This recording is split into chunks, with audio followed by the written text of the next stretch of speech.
Welcome, geeks, to another episode of Rockin The Code World with dotNetDave. I'm David McCarter, aka dotNetDave, and I'm glad you're here. Sorry, we had to take a sick day last Saturday. I wasn't doing well, and I had to take the day off doing the show at the last minute. So I apologize for that, but we're back, and it seems like it's been a long time for me at least. And but anyway.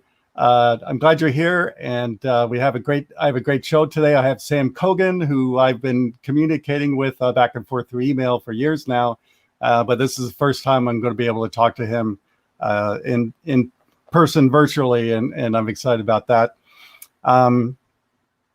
And he's a solution architect at Microsoft Azure MVP, which is Azure MVP is one of the things I want to get into someday.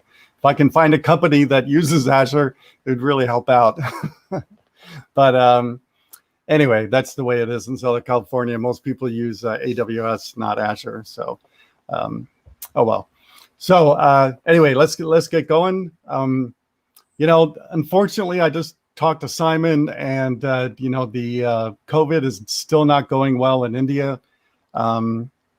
Simon told me that in his city of 100,000 people, they only get like 100 vaccinations a day, and that is that's just not sustainable. It's going to take decades for everybody in India to get vaccinated, and so I hope you will join me in my challenge that I started a couple months ago.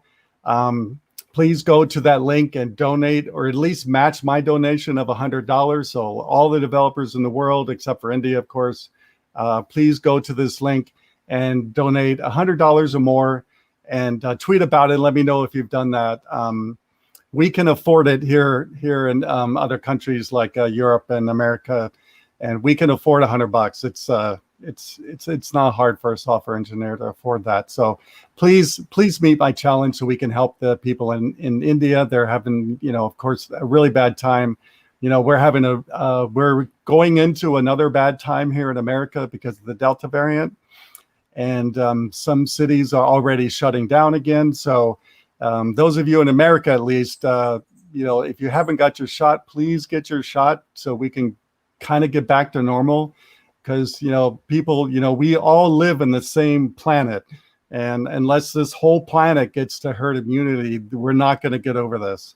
And so just go get the shot. It's, you're pretty much guaranteed not to go, be seriously going to the hospital under a ventilator, and almost guaranteed you won't die from COVID. So I think that outweighs any hesitation on taking the vaccine. Of course, I'm not talking about people who have serious medical issues, but everybody else, we can get it. So please go get it.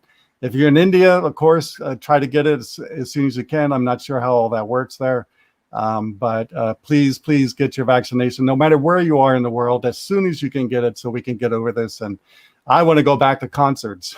That's what I want to do.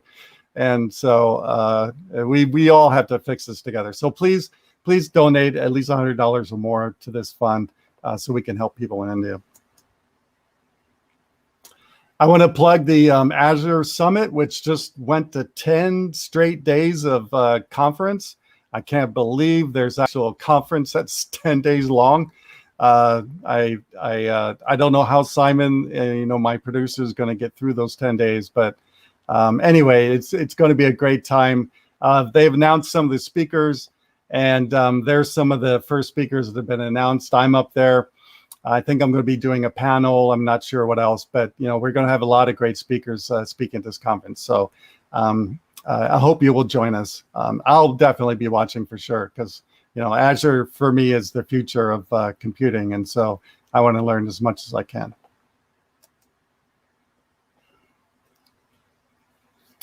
I want to plug again. I'm going to plug this every week until my domain name expires in October.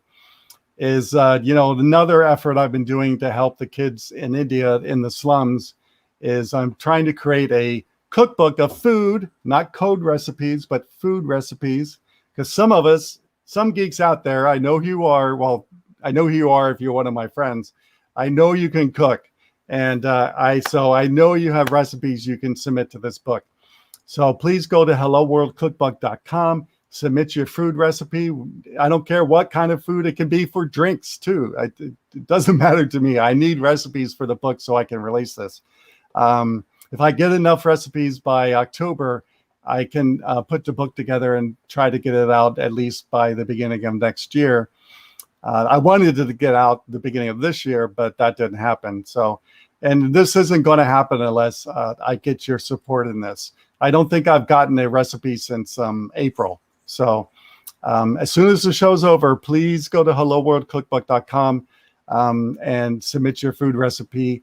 I will appreciate it, but most of all, the kids in the slums in Delhi, India will appreciate it even more.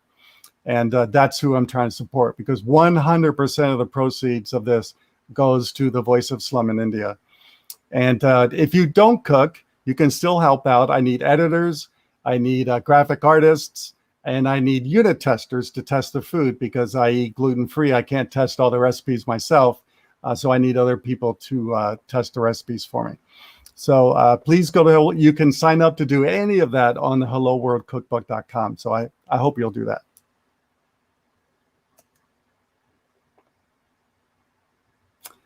I really want to take a moment and thank my follower, youmita. I'm probably mispronounced your name. If you're on the call, I'm really sorry. Most of you know I don't pronounce names very well. And but a number of months ago, she painted me this painting, which finally got here because we had lots of shipping delays because of COVID in India. And thankfully, Simon was able to step in and get this shipped to me.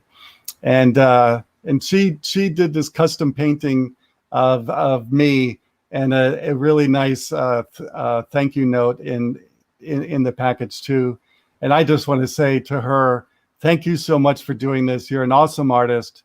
And this you don't know how much this means to me, that one of my followers took time out of their day or days to paint a painting for me. And I really, really appreciate it.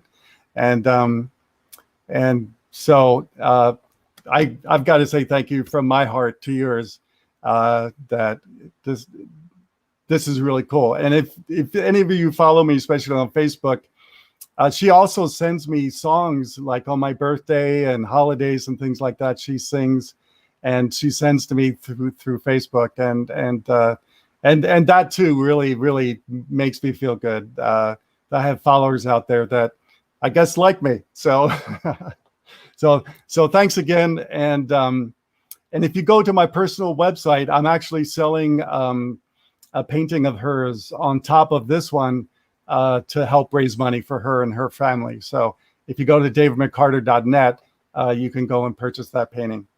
So thanks again. I could spend 10 more minutes thanking you, but I think you get the point. And I hope you're online and watching right now, because I told her I was going to talk about it at the beginning of the show. I'm also releasing a bunch of articles about code performance on my blog too. So if you go to that URL right there, I'm actually posting a lot of articles from my code performance book. And I'm working on new information too right now. I'm going to publish before the next version of the book comes out. So if you want the latest code performance information that I'm doing for .NET 5 and .NET 6, I hope you'll check out this site. Right now, this site it mostly focuses on .NET Framework and .NET Core, but the new articles will all focus on .NET 5 and .NET 6, because that's really all I use nowadays. So please go there, and I appreciate it.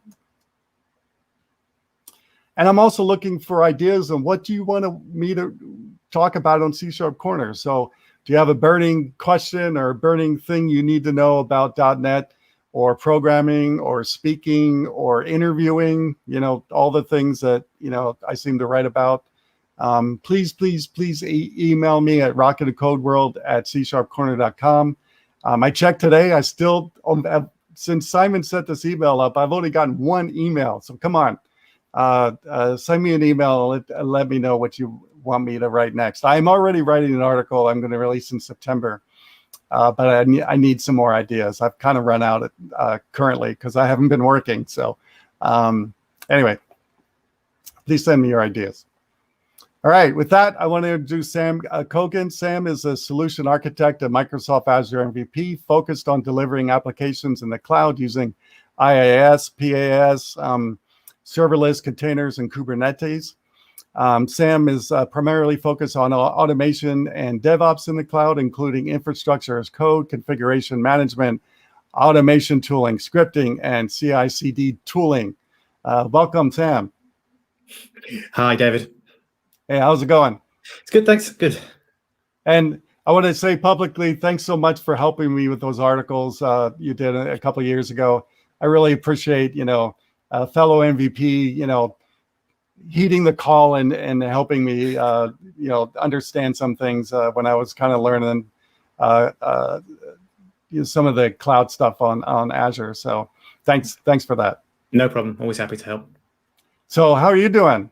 Yeah, not too bad, thanks. Not too bad. Yeah. Where do you live? So I'm in the UK. I'm on the east coast of the UK. Oh, really? Yeah. So it's quite nice weather at the minute. Having a nice summer. So it's it's good. Yeah. It's I think we're going to have an okay day here. It's our weather's been really weird lately. It's one day it's like hot and muggy, which it's probably going to get hot and muggy today, and then the next day it's kind of cold. So that's Fortunately, it doesn't get too hot here because we don't have any air conditioning. So yeah, I don't either where I live because I live about a mile from the beach, and so this whole place was built without air conditioning. So yeah, I don't have any either. So and I hardly even need my heating either. So my utility bill is so low. I don't tell people anymore because they get all pissed off at me. Because even people that live 5 miles inland from me have a much higher bill because the weather is vastly different 5 miles away from here. So so I don't tell people how low my bill is anymore. So we have like 3 topics to talk about: Azure infrastructure as code and DevOps in the cloud. While I'm thinking about it, because I usually forget everybody, if you have a question for an Azure expert, please put them in the chat so we can get them answered. But which one of those topics do you want to start off with first? Well, let's start with the bigger one. Let's start with Azure. Yeah, okay. So what's going on in your world with Azure right now? Lots of things. So my day job is working with Azure as well as all the community stuff I do. So I spend a lot of time in the cloud, particularly with Microsoft's cloud and working with that. So yeah, it's my day-to-day job it's an interesting world, and it's shifted quite a lot over the last probably 2 or 3 years. So when I first started working with Azure, it was all about IaaS. It was all about virtual machines and storage and networking, and that's what people were doing, and lifted shifts, taking your on-prem stuff and just running it in a VM in the cloud, which right. It's not very exciting stuff, but it was the bread and butter in those days. But now, I've certainly in my day job, I don't spend really very much time at all working with VMs anymore. It's all PaaS, it's all web apps, functions, serverless, Kubernetes, containers, all those sort of things. So it's been really interesting to see sort of the shift over the last few years into moving away from IaaS, which I think is a good thing. IaaS is expensive, and it's not really using the cloud to its full advantage. So yeah, it's been an interesting couple of years. But I work with Azure every day, and I really enjoy it. I do have the occasional opportunity to work with other clouds like AWS, but my personal preference is to work with Azure. Yeah. I feel the same way, and actually, I'm kind of glad you said the thing about VMs, because in my new code rules at the end of the show, I actually talk about that a little bit, about the team I previously worked with, the DevOps team, thought that VMs was cloud computing, and I kept telling them, no, it's not. And it's a fairly common thought is people are going to migrate to the cloud, and it's just moving to a VM, and all you're getting really is you get some benefit from it. You're no longer having to deal with hardware, which is good, but you're not really taking advantage of the real benefits of cloud. Dynamic scaling, all the removing. You still got to patch those VMs. It's still your job to look after all that. So if you can move the thinking away from VMs and move to more managed services, you gain a lot of benefits by not having to deal with all that things. all the patching and all the maintenance, all the security and all that sort of stuff, along with being able to take advantage of some of the more dynamic features. Yeah. That's the real, to me, that's the real power of the cloud is those services, right? Microservices and the queues and the eventing stuff and things like that. That's the cloud, right? That's VMs aren't really a cloud. We've had VMs for a long time, right? It's not really the cloud. Yeah, they're in the cloud, but that's not the cloud, really. No, and it can be a good starting place if you need to get out your data centers. But sure, if you can, if you can redesign your applications to work natively with cloud services, that's the best way to go. Yeah, and especially if you're using VMs, you're almost instantly slowing your apps down anyway, right? It's all the benchmarking I've done between my laptop here and a beefy VM in the cloud. My laptop pretty much beats it all the time, right? Because it's hardware. It's not running with a bunch of other VMs at the same time. Yeah, exactly. I mean, you're sharing those VMs. I mean, you're sharing it on the PaaS services as well, but they're kind of more designed for it. So yeah, there's a lot of benefits, and even moving from VMs to perhaps containers is a big benefit. Even if you don't want to natively use the Azure services out of the box, and some people don't. Some people want to make sure they've got portability to move between clouds, or if something goes wrong, they can change. So containers is also a very good place to start, where you can migrate your apps into containers, and then you can run them in any cloud or on-prem or wherever you want them. So that can be a good stepping stone as well. Yeah, and theoretically, I mean, every project's different, as we all know, and theoretically, it could be cheaper moving off of VMs, right, and just using services, because then you only get charged really for actual usage. You're not being charged for a VM just sitting there, and running all the time. Right. Absolutely. I mean, one of the biggest benefits I see is when you talk about disaster recovery environments. Yeah. If you're running an application, you need to be able to fail over to another region fairly quickly. If you're on VMs, you're often going to basically need to have a secondary region running and pay for those VMs. You might be able to make it a bit smaller. You might be able to use some things like some of the backup services in Azure to automate some of that, but ultimately you're going to be paying for VMs that are doing very little or nothing. Yeah. Whereas if you can move to more PaaS services, then a lot of the time in a single region, Microsoft are going to take care of that for you. And even if you want multi-region DR, you can do a lot more with being able to scale that up once you have a disaster, rather than having to have it running all the time. So that can be a really big cost save. But people, I know people who are running on-prem who have hundreds of machines running for a DR environment that never gets used. Yeah, and that's that reminds me of the company I worked at about 10 years ago. Because 10 years ago, they were on-premise, of course, and I think when I started there, late 2000s, when I went down and I toured the server room, right, which is the typical big server room, that we've all seen in pictures before, I believe the person told me that they were paying just in electricity a month. They were paying like $250,000 a month just in electricity, right? And those machines, at night weren't really being used, right? Because our customers really only work during the workday in America and Canada. So there was a huge chunk of the day they weren't really being used. Yeah, we were doing backups and maybe moving data around and stuff like that, but it certainly wasn't at the usage we see during the daytime. And you still pay for all those things to run, which you don't do in the cloud, right? If you don't use VMs in the cloud, then you don't get charged for those things. Yeah, and even with VMs, you can turn off VMs in the cloud and reduce your cost a bit. You're still paying for storage and things at the time, but you can at least scale VM, or turn them off, or even use scale sets and scale them up and down a bit more dynamically. Particularly if you've got workloads where maybe part of the year you're a lot busier than others, or those sort of things. Yeah, and when Azure first started getting more popular, I actually moved.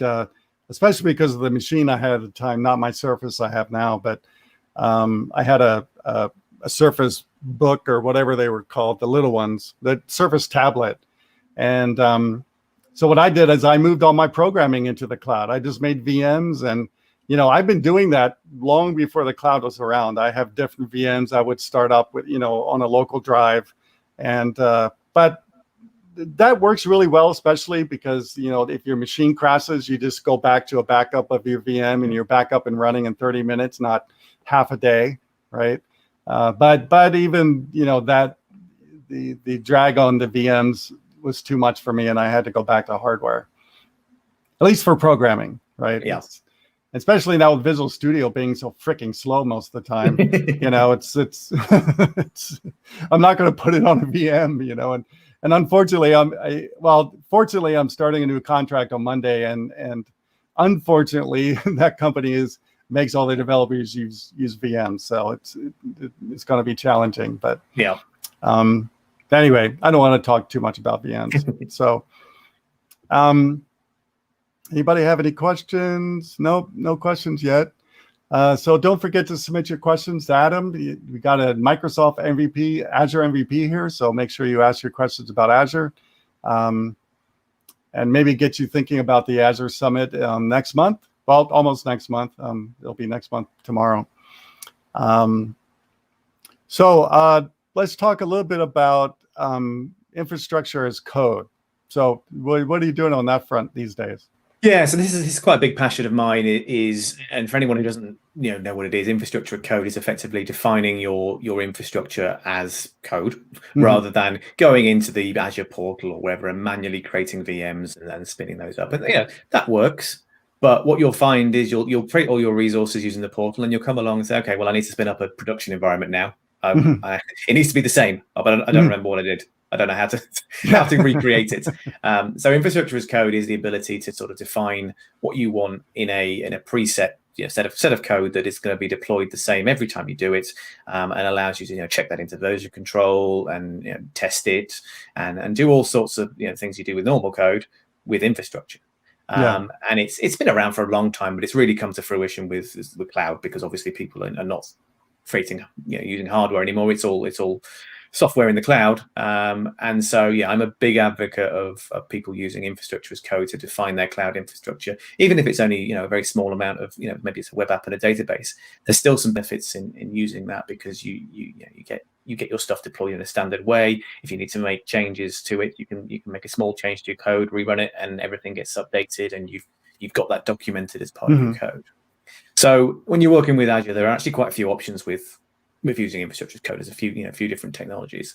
So Microsoft have sort of their native infrastructure as code tool that they develop, and then actually now there's two of them. So originally, when Azure came out, there were these things called ARM templates, so Azure Resource Manager templates, where you can define your code as kind of a JSON-like language, where you can use that to define your code. That's been around for a good 4 or 5 years now. And it's reasonably popular, but it's always had a sort of it's always been quite hard to get started if you come into it for the first time, and the language isn't particularly accessible. It can take a bit of work, and they're not the easiest things to read with mountains of JSON.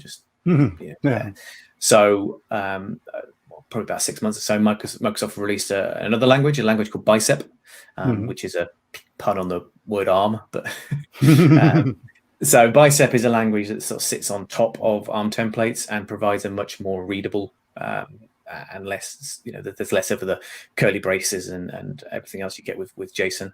So it's a lot easier to read and a lot easier to do more complex things with.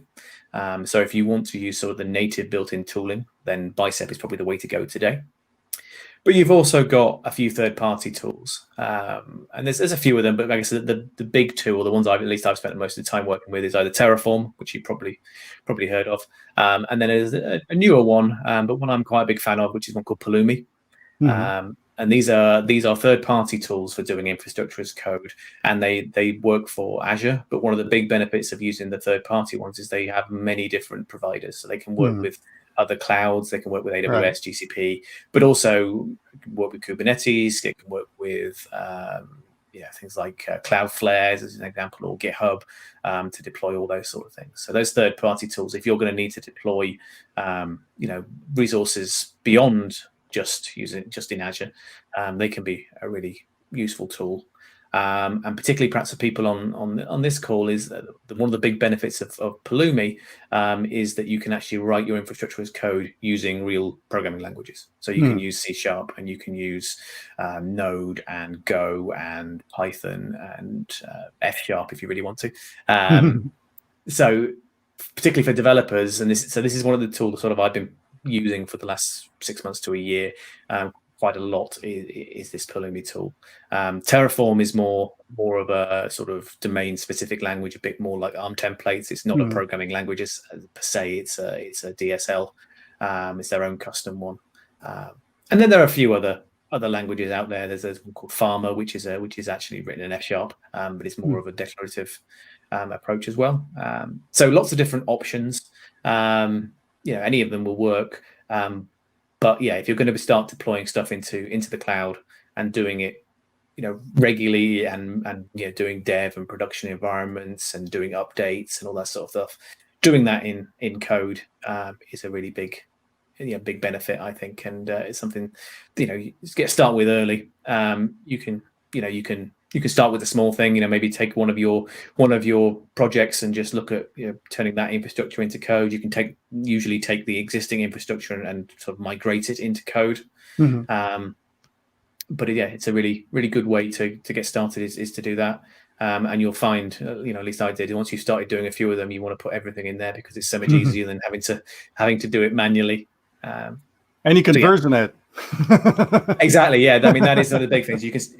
I talk to a lot. So it's interesting when I talk to people. I work with developers who are trying to pick up some of this, and then I work with IT pros who are trying to pick up some of this as well. It's a different angle. The IT pros are fine with the infrastructure piece, but the code bit is quite new to them. And so introducing them to things like Git and CI/CD and all those sort of things is an interesting one. Whereas with the developers, it's more of a case of the infrastructure side being the new piece, and they're quite happy with versioning and everything else. It's more, okay, well, how do I understand the infrastructure and more of this? Most infrastructure as code tools are quite declarative rather than iterative. So that's a bit of a mindset change as well for some developers is taking that approach. So yeah, it's an interesting conversation depending on who you're talking to. But yeah, you can use a lot of those developer tools now for your infrastructure. So put it into Git is always the first place I start with. Just version it. It's a no-brainer really. Yeah. But then once you've done that, one of the really big benefits if you start going down that route is testing. Is you can write unit tests, you can write integration tests against your infrastructure as code, and it depends which language you're using as to how involved and how early you can do that. With things like ARM templates and even, Bicep, to some extent, you can do a bit of testing before you deploy the infrastructure. But a lot of the times, what you want to do is make sure that your templates are deploying what you think they're deploying. And so you end up a lot of the times having to deploy it to make sure to be able to then see what it does. Whereas things like Pulumi in particular, you can write unit tests against the C#, or I write it in C#, or whatever language you use. You can do mocks and things with it, so you can actually get a lot more done with that sort of language up front without having to deploy the infrastructure and sort of fail early if you want to. But yeah, you can get as complicated as you want with tests. I've seen some very big test suites where people are doing a load of unit tests up front and then deploying a whole load of infrastructure, running their tests, and then tearing down the infrastructure, just there for testing. And you can get quite involved with that. Yeah, that's doing something that's repeatable is really, really important. And even long before the cloud, I'm talking like over 20 years ago. I was working at this company just right up the street, and one of the jobs of our DevOps person per se, every night he burned down all the QA machines, right, and rebuilt them from scratch every night. So every morning we'd come in, we would have a clean QA, systems to test with every day. And I've worked at other companies where we would move over the production database into a testing database every night, and now with the cloud, that is even more important because you need this repeatable and you need it fast, right? You can't. And you were mentioning earlier about, setting stuff up. And, I was thinking, what if somebody who knows how to set that up leaves the company, right? Which happens a lot, especially in smaller teams, right? Now you're going, oh, nobody knows how to set it up, right? It should always be repeatable, always, no matter if you're using the cloud or not. You're, setting up systems should be completely repeatable. And I know each cloud are different. And like one of the things I always recommend to people that use AWS is that if you're using AWS, you have to hire somebody full time just to do this, right? Because and to manage AWS. Because to me, I don't know about anybody else out there, but AWS to me is a lot harder to deal with than Azure is. And I was really lucky at one company where the guy sitting next to me was that person. That's all he did most of the day was just manage, AWS and create create these repeatable templates so he could spin stuff up really quick. And that's, to me, that's a must for cloud computing. Yeah, absolutely. And you mentioned there sort of being able to be repeatable. Most, in fact, all infrastructure as code toolings are idempotent. So if you run the same template over and over again, you should get the same result. Right. And so that allows you to also bring in sort of configuration drift management as well. Mm-hmm. So if somebody comes in and manually tweaks your web app or whatever, you can rerun your templates overnight and it will change it back to what you defined in your template. Right. And you can even you can take this a step further if you look at things like configuration management, which is sort of it's like infrastructure as code, but now you're talking about configuring your VMs or whatever as well, the actual operating system. And you can do the same sort of thing with that. Having that running on a regular basis means that configuration drift should be fairly minimal. Now you have to be a bit careful because you end up, if you've got people who are making changes manually because it's quicker or because it's easier for them, then you have to kind of try and educate them and make sure they go down the right path. Otherwise you end up removing people's changes that people can get quite annoyed about that. But if you're going to make a change, you need to put it into the template. Yeah, exactly. And you do end up in conversations because they'll turn around and say, well, it's much quicker for me to just nip into the portal and make a change than it is to check out a Git repo, make a change, put in a pull request, get it approved, deploy it. Well, yes, it is, but that's what you need to do if you want to do it properly. And that's you can be a bit different between dev environments and production. Maybe you're a bit more flexible in dev because you want people trying things out, but nothing gets into production unless it's in the infrastructure code. Yeah. And I just want to take a second. I'm seeing glitches on Sam's screen, Simon. So I don't know if everybody else is seeing that, but we've been having some technical issues with StreamYard today, everybody. So if you are seeing little glitches on the screen, we apologize for that. Something's going on with StreamYard. They must have done an update last night. they didn't test properly.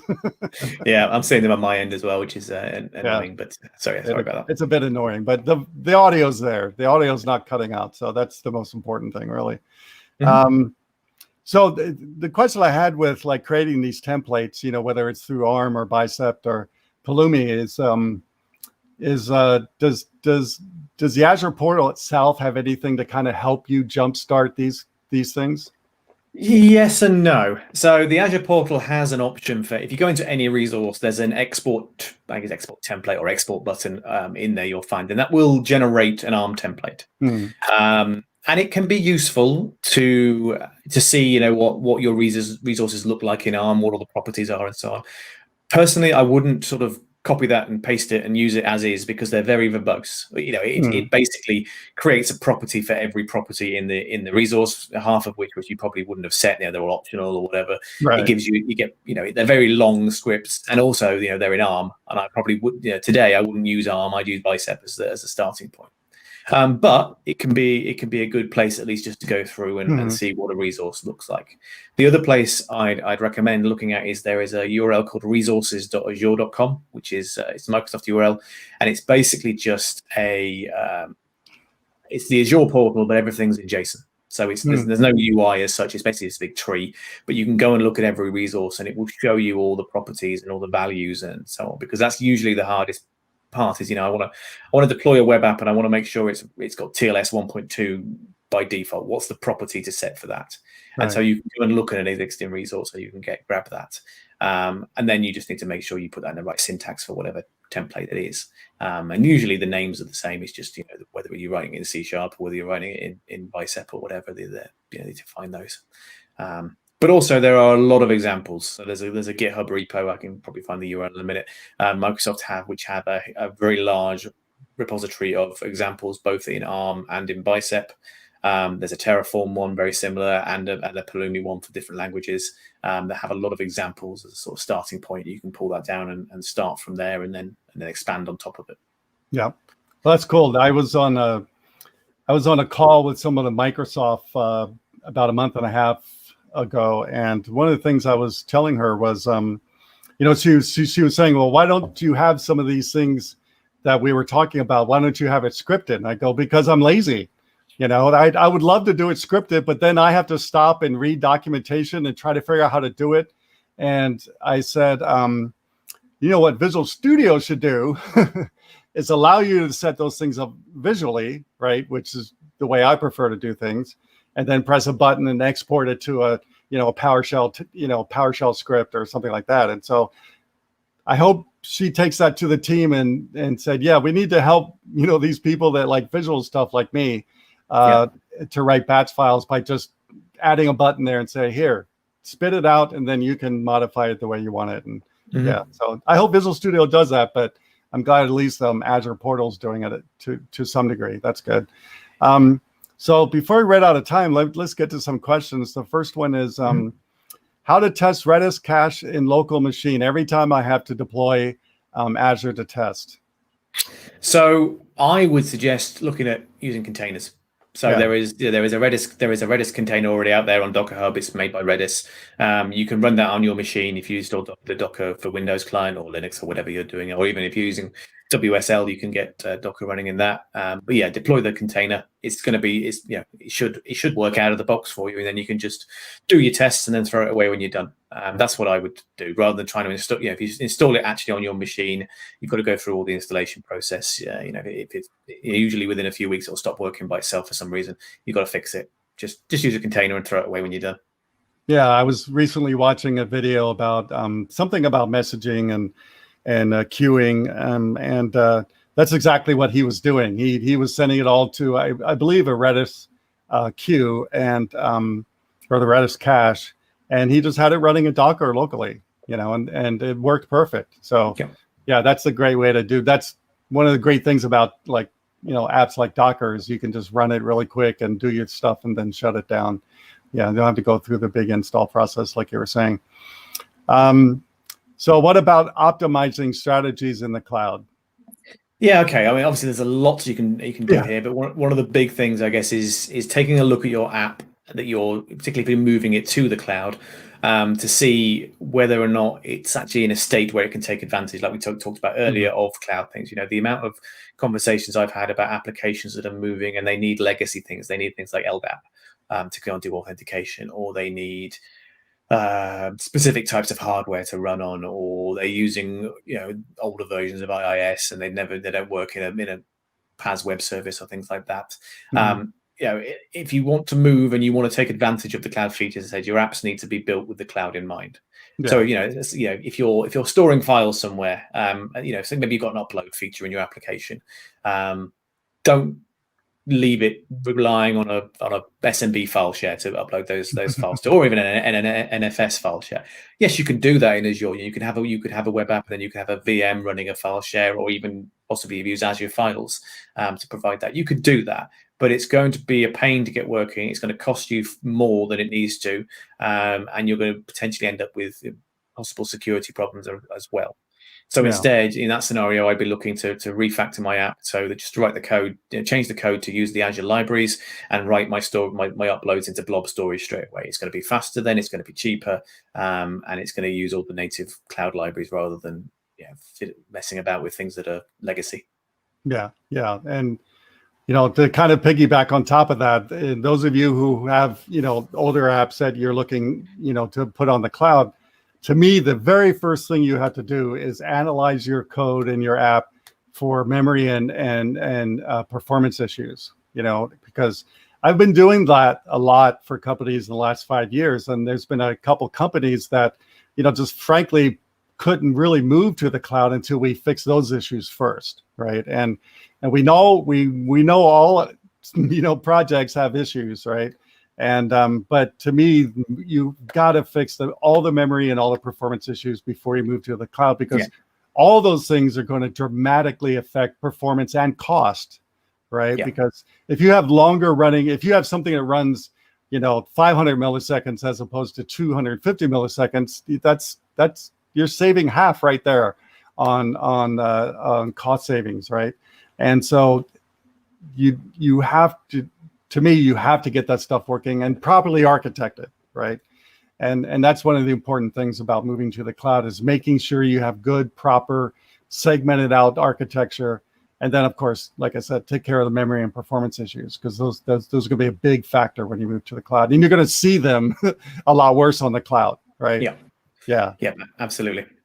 Yeah, and I know I've written about this before, but at one company up the highway from me a little bit,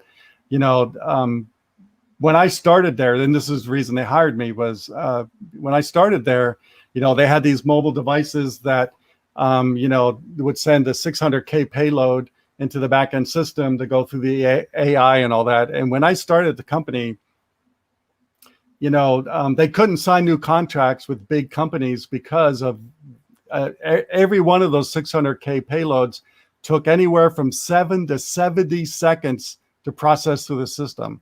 And that's just crazy performance, right? And some companies flat out said, that's not good enough.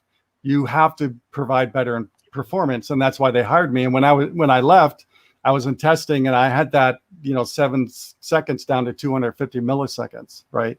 So it's those kind of things like that you really have to look at and see where you can do some work to really impact how fast things run. And so because of the work I was able to do, they were now able to onboard larger companies because the performance was good enough for them, to deal with. And so, yeah, there's a lot of things you've got to worry about more about the cloud. And even when you were talking, I was thinking about, I've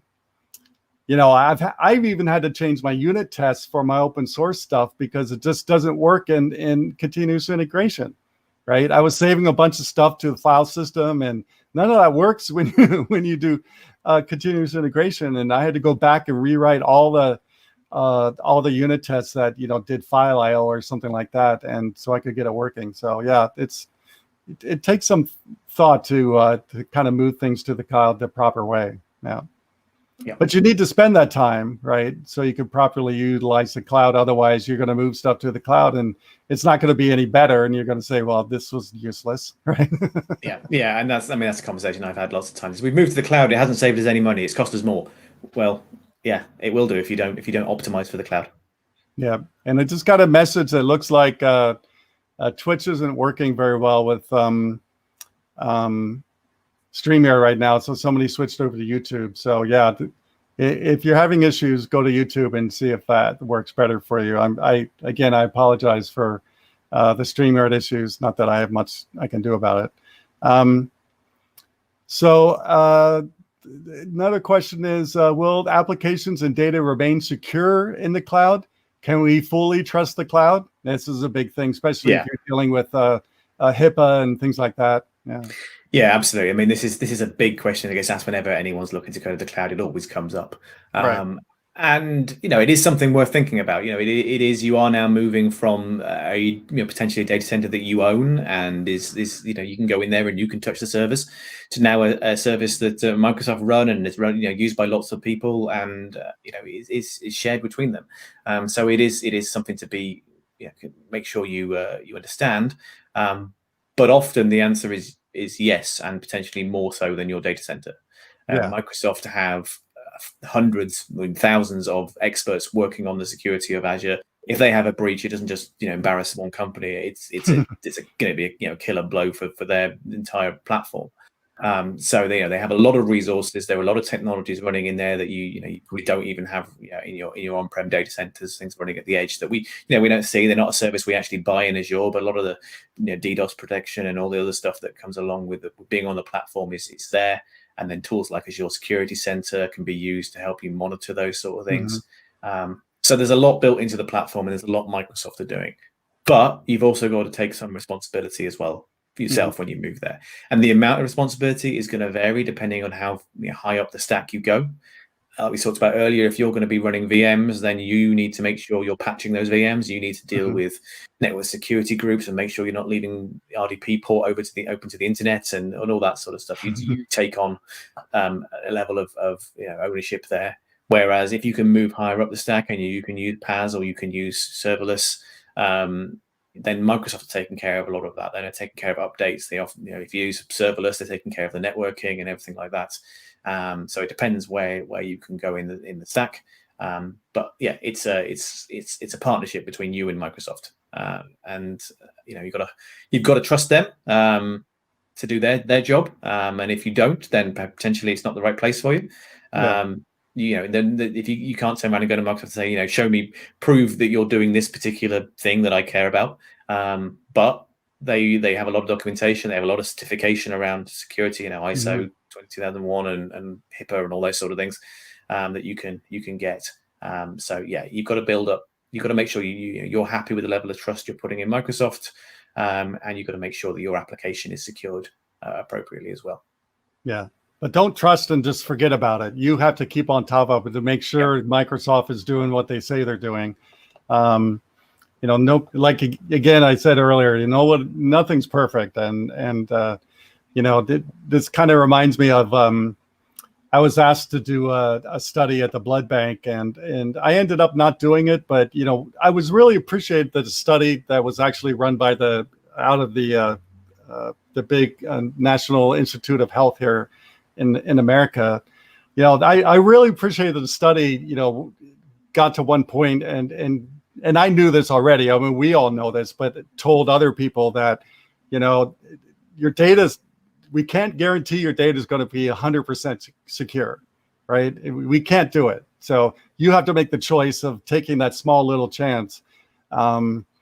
And so that, what you were saying kind of reminds me of that is nothing's 100%, but you have to keep on top of things, especially like you were saying, one of the things that I do is if I find out like through the news or something, or through somebody I know, that a company has been broken into because they're being stupid or something like that, I stop using their services, right? There's lots of companies out there, right?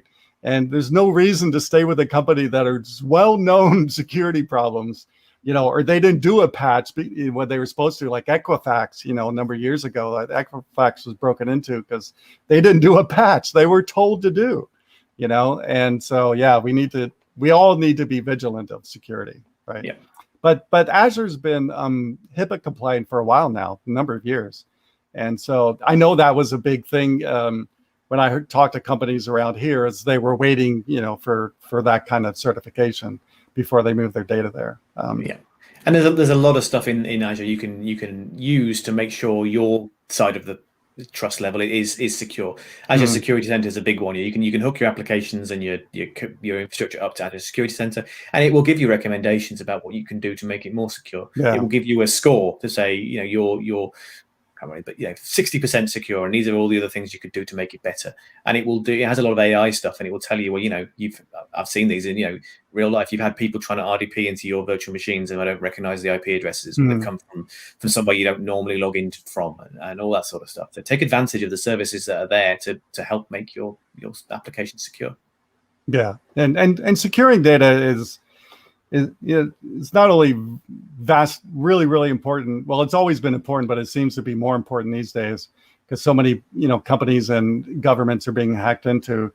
And now I forgot where I was going with that. I don't know.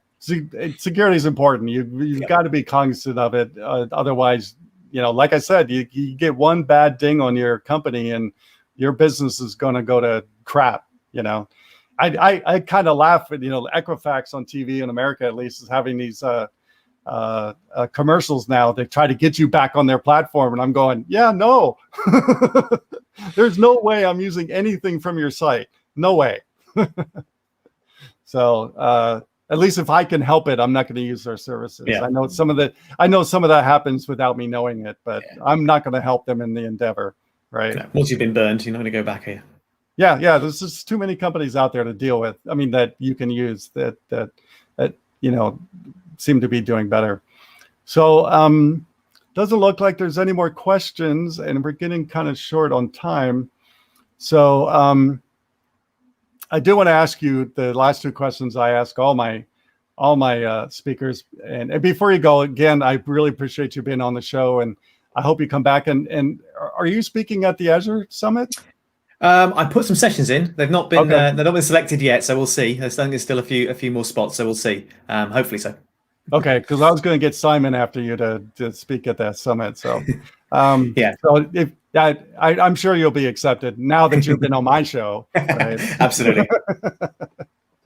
But yeah, I look forward to your sessions. So the last two questions I ask everybody, because I didn't really have any specific questions for you personally, is what do you do for fun besides coding? Yeah, so a few things. I mean, you can see behind me, I do quite a bit of Lego. I've got quite a few things in there, and there's a whole load more on the wall over there. So that's a good hobby I have when I've got the time. Yeah, you tweeted a picture about that this morning, didn't you? Yeah, I finished off the space shuttle there on the left this morning. So yeah, that was a fun one. Yeah, so do that. I do a bit of miniature painting, so that's a good stress reliever when I'm when I want to concentrate on painting a small miniature rather than work. So yeah, those sort of things, and the usual stuff. I say I do a lot of community stuff, so I'm still doing a lot of cloud and IT stuff outside of work as well. So all of that takes up most of my time. Yeah, I'm always curious of what developers do besides coding. I know a lot of developers, well, especially the beginners or the intermediates probably code a lot more than us older folks do. But you've got to have a well balance, right? Yeah. And I don't know if this happened the last time I was in India speaking at the C# Corner Conference, but I got one of the best questions ever, and this woman stood up, and I was really appreciative that, because most women in India don't really speak up very much, and so I was really happy that she got up. She had a prepared question for me, which I like too, but she asked me. She goes, "So Dave, you do coding, you play music, you're an award-winning photographer. How do you do all that?" And I said, well, the first thing is, it's all time management, of course. And I'll never say I'm perfect at it, but I try to do that. But the biggest thing is all those things feed into my career, right? Playing guitar every weekend helps me code, right?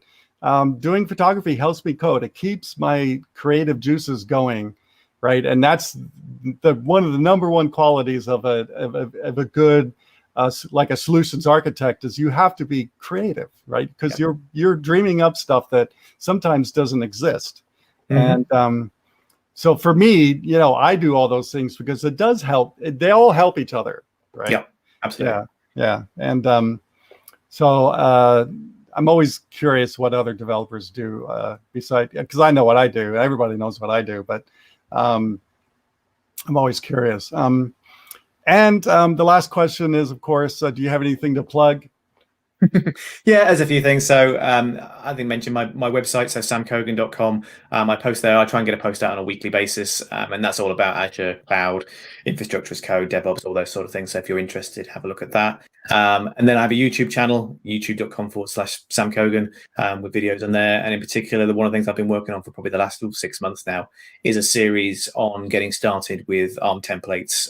So if you wanted to learn how to deploy to Azure, and using ARM templates, this takes you from basically no knowledge all the way up. And the last few videos have all concentrated on Bicep as well. So it's great to have a good grounding in ARM anyway, if you're going to use Bicep, because it's all the same thing under the hood. That series, and they're not long videos; they're all between 15 and 20 minutes long, and they'll get you from zero up to being able to do all of that infrastructure as code with ARM templates.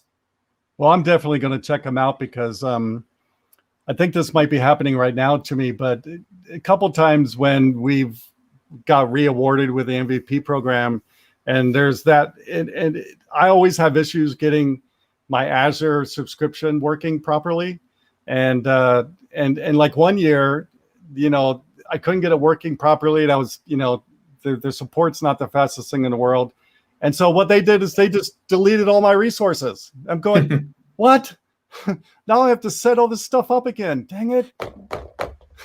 Yeah, put it in a template and just rerun it. I mean, it doesn't always help your data, but Right. but the actual resources will be there again. Yeah, it wouldn't help with my Cosmos DB being blown away, but at No, least that get one- all that the one other it stuff wouldn't. up and running again.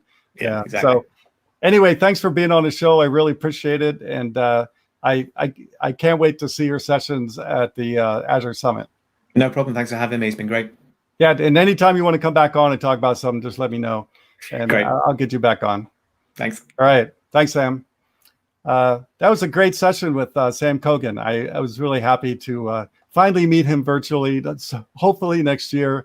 I'll be able to meet him in real at the MVP Summit up in Washington. So anyway, I always have strived to get a lot of great speakers, especially about Azure, on the show. And so if you want to see more Azure speakers, let me know who you want to see. I'll ask anybody. If you say invite Bill Gates, I will invite Bill Gates. Now he's not going to come on my show, but I'll reach out anyway. I'm not afraid to ask anybody, really. So anyway, thanks, Sam. That was great. As usual, every week, everybody wins a free copy of CodeRush from DevExpress. Just go to devexpress.com/dotNetDave, download your free copy. It's a real copy. It's not a fake or stripped down version. It's a real copy of CodeRush, and CodeRush is the only refactoring tool I've ever used for Visual Studio since Visual Studio came out. So I hope you'll check it out. It helps me to be a really better programmer every day that I'm coding. So I hope you check it out. You'll get your free .NET version of CodeRush. And now we're going to do new code rules. You ready, Simon? Welcome, geeks, to another episode of New Code Rules.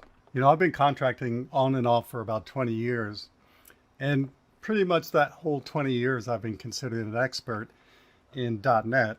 And when I was hired, even in the beginning, 20 years ago, I noticed that, the teams or companies really didn't take full advantage of my expertise. Some companies did take advantage of my expertise. Even at one company about 10 years ago, 20% of my job was actually helping other teams and mentoring people in my team. Sometimes at that company, there would be 2 or 3 people waiting at my cube to ask me questions or, some kind of architectural guidance or something like that. I really love helping people in that way. Quite a while ago, I worked for a company that provides temporary nurses to hospitals. And again, I was hired as the expert, and my cube was actually an earshot of the conference room where most of the meetings were. And there were multiple times during that contract where they were talking about something in the meeting, and I knew the answer, and I'm sitting in my head going, I know the answer. Why am I not invited to this meeting? I have some ideas about that I'll share in a couple minutes. For a more recent example, my last contract job, which I was on for a little over 2 years, the original manager hired me specifically to basically kick the team in their butt and get them into the newer way of, coding and things like that. And to mentor the other developers who were mostly junior developers, and mentor them and teach them the proper way of coding in .NET and proper way of architecting, and also moving them to the cloud. One person on the team I mentored pretty much the whole time I was there, and even last year I helped her get into a computer science a master's degree program. But at almost every turn, I was being blocked by other people from other teams. For example, one of the things we wanted to do with the project that I architected and coded there, which was the company said was the most successful project in the company's history. One of the things we wanted to do with that project was to move some of the processing into AWS. Almost the entire time I was there, we were begging for access to the AWS console. I mean, full access so we can, try things out and, try microservices or whatever we wanted to do. We wanted to try them out. And for over 2 years, we begged and begged and begged, did so much work on justifying why we need read and write access to the AWS console. And when I left at the company, we still didn't have access to the AWS console. I couldn't even execute the microservices that I wrote and taught the other people in the team how to write. And we couldn't even execute them to test them with read-only access to AWS console. So read-only access for AWS console for developers, you might as well not give them any access at that point. Really, I mean, you can't do anything except for maybe look at logs. So even though I architected multiple projects to use AWS services, not one of them was working when I left the company. And that's 2 years of begging access. But unfortunately, the DevOps team there thought that, providing virtual machines in the cloud was cloud computing.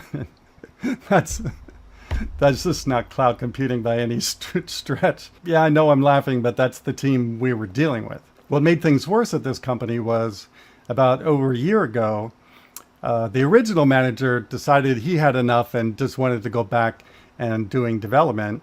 So they put in place another manager from the finance department who had zero experience in developing. He went to some classes on programming, but he had no experience whatsoever on developing, delivering products, none. And when they put him in place, it made things so much worse. Not only is the team falling apart at this point, but we couldn't get anything done because no one else at that company liked him.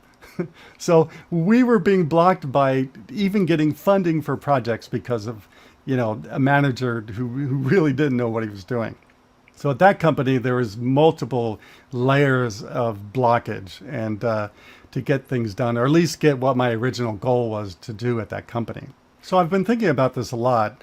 And one of the reasons I came up with was, maybe some of the other developers don't want me to say things because it'll make them not look as smart as they project themselves at. I will probably say that's probably the most plausible reason, to me at least. But I came up with a couple others. Another one was, I'm just dealing with developers who just don't want to grow and learn. And I definitely felt that at the last contract I was at. But I can see that, if you don't want to grow and learn and someone comes in and tries to, say we need to do things better and differently, they're going to block you at every turn. And that's exactly what happened where I used to work. The last reason I came up with is maybe this is a disruption to other teams. And in the case of where my last contract I felt that the teams there, were spent so much time protecting their silos, as I call them, that they didn't want to help anybody because that meant they had to do work. All right. So not only are they protecting their silos, but they just don't want to do any work. So one guy in the DevOps team, every time we came to him to get access to the AWS console, he would want us to write up justification. And so we would write it up, he'd get it, and then he'd find some other thing that needed to be added, and we'd give that back to him. Then he found some other thing that needed to be added, and it just was this loop of he's not going to do anything. And so when he was moved to a different department, I was hoping things would get better in the DevOps department, but then I found out he's still in the DevOps department, just in another team. So, that person was a well-known blocker at that company, meaning you don't go to him if you want anything done for sure. So I have 3 call to actions, and one is, if you're going to hire an expert and not listen to them, this is a failure in management. And about half the companies that hire me as an expert, this is what I feel, is that the management just isn't taking it, isn't listening to us. And I've never understood that. If you're going to hire experts and not listen to them, stop wasting my time and stop wasting your money. Consultants cost a lot of money. To have them just sit around not doing anything when they're being paid a lot just boggles my mind. And this is what was happening at my last contract. They had all these consultants paying them a lot of money, and they weren't really being used. And kind of on the flip side, if your team is in trouble or needs some guidance and things like that, which I've done at companies, then reach out and hire an expert. You don't have to hire an expert for 6 months or 3 months. And sometimes it could be just a week, just to get you over whatever is going on with the project at that time. But if you need help, reach out, hire an expert. This is what we're here for. So it's much better to have somebody come in and have them show you their expertise. And then, of course, you need to follow through with that expertise and learn from it. That's it for New Code Rules this week. Let me know your thoughts. Have you been a consultant and felt this way, or are you in a company that needs help and your company won't hire an expert to come in on a consulting basis and help your team out. Either way, let me know what you think, and email me at rockinthecodeworld@c#corner.com. And with that, I'll see you next time on New Code Rules. You know, I have to say it's really weird watching myself doing a show while I was watching that. But maybe it might be bad because I laughed at myself too. So I don't know. But yeah, you know, Sam and I were talking earlier about, well, I was saying to Sam earlier that, you know, if a company gets broken into, I'm not going to use their services anymore. And this company my last contract is a very well-known company in America. Every American has heard about this company. And because of my experience there and just the sheer amount of money I saw them waste, I will never, ever buy any of their services ever again in my life, you know, because I have firsthand knowledge of just how wasteful they are. And I'm not going to give them my money if I know they're that way. So, you know, so anyway, I hope you understood my point with that. I tried to make it short, but you know me, sometimes I talk too much, especially on New Code Rules. But anyway, so thanks for watching. I really appreciate everybody watching this week. We were off 2 weeks. I'm glad I'm back, and I have lots of great speakers lined up for the next 3 weeks. Next week is going to be David Neal. I'm excited about that. So I hope you join me back next week. I'll try my hardest not to be sick again. But as long as I don't get the Delta variant, I'll be fine, I think. Please be safe. Please, please, please. I said this kind of at the beginning of I talked about COVID at the beginning of the show, and I talk about the end of all my shows. Please listen to your medical professionals, the scientists out there, and please go get your shot. If you have access to a shot, I mean, people are begging for shots in India. And America, there's a third of us that just flat out don't want to get their vaccine. So please do it. You know, like I said earlier, you know, this is a world pandemic, world at the beginning of the name, and we have to solve it as one human tribe. And this is not going away until we do. So please, please, please go get vaccinated. If you're 12 and above, yeah, in America at least, please go get vaccinated. If you've been vaccinated if you've been vaccinated, please, please go to your local blood bank and donate blood. The blood centers in America, and I'm sure it's the same way in other countries, have a huge shortage in blood. I think America needs something like 30,000 units of blood a day.